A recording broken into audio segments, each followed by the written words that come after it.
Well, our next guest is one of the greatest offensive players in the NBA. During his 15-year All-Star career, he's known as the human highlight film, not real, not to be confused. There you go. We welcome Dominique Wilkins to the desk. Thank you so much for joining us. Well, thank you. Thanks for having me. All right, so you're doing a car wash today, and so which means you're visiting everyone. We're glad you stopped by here. But this is first one. This is your first and most important first one, actually. Yeah. I have to ask you this. 32 years old, we know that you tore your Achilles. You came back and still were able to play in 2 All-Star games. We asked this because of Kobe Bryant, 35 years old, toured in April. He's trying to come back maybe this Friday. Only you could speak to what he's going to have to go through. Well, it's been, I think, 9 months since he tore his Achilles. Not quite. Not quite 9 months. Almost, yeah. But it takes a while. It takes a while to really get back into game form. You know, he's been practicing. But if anybody can come back from this injury, he can, because his competitive drive and his nature of just wanting to win and play back. He loves to play. And so it makes it a little easier for a guy like him to come back. Now, there's a lot of guys who've tried, but it was towards the end of their career, and that's basically conceded, you know, being injured and, you know, kind of moved on from that. But, you know, I was very determined, you know, when I hurt mine. I said, because you had all the dieters said, you know, he's done, it's over with, he's too old, and if he come back, he won't be the same. And I remember saying, you know what, not only am I going to come back, but I'm going to be better than ever. And they're like, yeah, okay, good luck. You know, it's kind of a sarcastic type of pat on the back, but I ended up coming back having my best all-around year that next year, almost averaged 30 a game. I'm wondering how much more difficult would it have been for you compared to Kobe, because obviously your game was a lot about athleticism. You were the human highlight film. You've dunked on many of people, okay? But you look at Kobe, even though he can still do that, years ago he stepped away from that. And he's basically somebody who's the success of his offensive game is predicated on his ability to shoot the perimeter shots. How much tougher or how much easier is it going to be for him compared to what your challenge is? I tell you what makes it kind of interesting, that Achilles tendon injury forces you to play the game on the ground as well as in the air. And that means come more fundamentally sound. And Kobe being a fundamentally sound guy anyway, it's going to be easy for him to make the adjustment. And I had to kind of step away from that. Even before I tore my Achilles tendon, I had to learn how to play on the game on the ground as well as in the air with the same consistency. So I knew that I could come back and be what I was before. But Kobe, he's got a competitive nature that you just don't see anymore. And so I think he'll come back and he'll do well.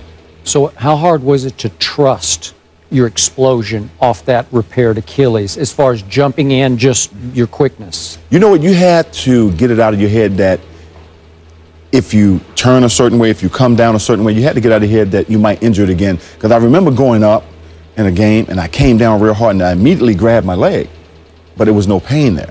So I said to myself, I said, you know, if I pop this thing again, it's going to be on my own terms. I'm going to go full tilt.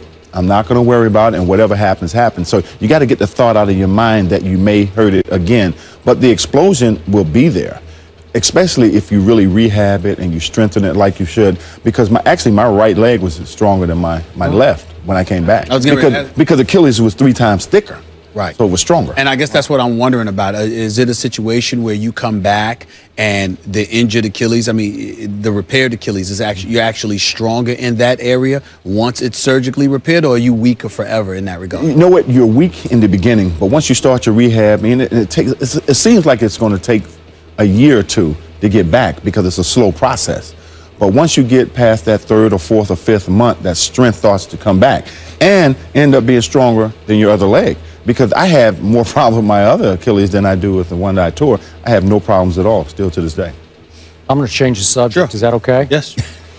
I wanted to tell Dominique that one of the great sports events I ever attended and witnessed happened to be a dunk contest I saw in Dallas, Texas in 1986. Now, you lost to your little buddy Spud Webb, fair and square, I thought, but it was one of the great shows I have ever watched. You participated in 5 dunk contests. You beat the great Michael Jordan head-to-head, fair and square. Which brings us to LeBron James, the best player in pro basketball, who has yet to participate in a single dunk contest. You were 5 now, and he's still 0. What are your emotions and thoughts about that? I would love to see him do it. I really would. I think the whole world would love to see LeBron get it. But I think this is the problem, I think, with the dunk contest now, that guys now don't get into dunk contests because I don't really know if they really enjoy competing against one another. You know, and because maybe they have so many other distractions, what have you, but he's probably going to go down one of the greatest athletes that never do the dunk contest. But I would personally love to see him do it. Like I said, there's so many distractions for these guys now. So there's a lot of things that they're doing that takes them away from that as well. I'll get to that distraction in a second, but let me piggyback off of this man's question here, who just loves to pick on LeBron James. I didn't pick on you. But stop I just stated the fact. Just stop. Here's the problem. There was you. There was a Spud Webb. There was a Michael Jordan. There was Julius Erving, who was in dunk contest, but you had competition. Yes. I'm looking at the greatest player in the world, and I'm like, who's he supposed to go up against? I'm like, why are we calling him out when we see an abundance of other dudes who won't participate as well? But this is one thing I do agree with you, is that you got to set the right stage for him, too. Right. To have one of the great dunk contests, you got to get the absolute best players in the game with the athleticism to dunk to challenge him. I do agree with that, but those guys, again, I don't know if they want to compete against each other. So now LeBron's saying to himself, and I've talked to LeBron, it's just that it's not enough competition out there for him. Because the dunks he do in games or dunk contest games, you know, so he's a phenomenon, you know, but again, like you said, it's just not enough for that competition out there at one time so they can have a legitimate dunk contest. Let me also switch subjects here for the disparity that we're witnessing. I can't believe what I've been seeing this early on in the season. The Eastern Conference compared to the Western Conference. You know what? It's butt ugly right now. I mean, it is horrible when you consider the discrepancy. With all the quality teams in the Western Conference, in the East is Miami and Indiana. How alarmed are you by the disparity that you're seeing between the two conferences in the NBA right now? It's a lot of player movement that went on in the East, and so you don't have that chemistry with a lot of these teams. You look at Brooklyn, for example. If they put this dream team together for that organization, but this is the problem. You have a lot of guys who getting older.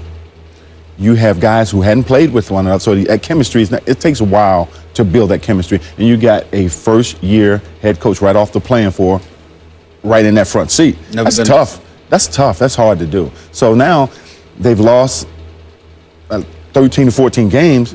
Now they're trying to climb that uphill. Now they're panicking a little bit. But I look at that Brooklyn team, and they're just not playing hard enough. That's the biggest problem. Now, speaking of the Eastern Conference, let's talk about Paul George, superstar in the making.